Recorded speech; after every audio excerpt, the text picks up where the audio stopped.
హిందువులు అక్షయ తృతీయను చాలా పవిత్రమైన రోజుగా భావిస్తారు. ఈ రోజున ఏ పని చేసినా మంచి ప్రయోజనాలు కలుగుతాయని నమ్ముతారు. ఈ క్రమంలోనే ప్రతి సంవత్సరం వైశాఖ మాసం శుక్లపక్షం 3వ రోజున అక్షయ తృతీయ పర్వదినాన్ని జరుపుకుంటారు. కాగా ఈ ఏడాది ఈ పండుగను ఏప్రిల్ 30న జరుపుకోనున్నారన్న సంగతి తెలిసిందే.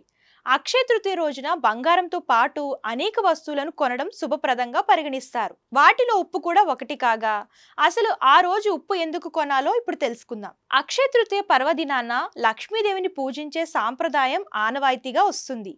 ఈ రోజున లక్ష్మీదేవికి పూజలు చేయడం వలన జీవితంలో ఆనందంతో పాటు సిరి సంపదలు కలుగుతాయని హిందువుల విశ్వాసం.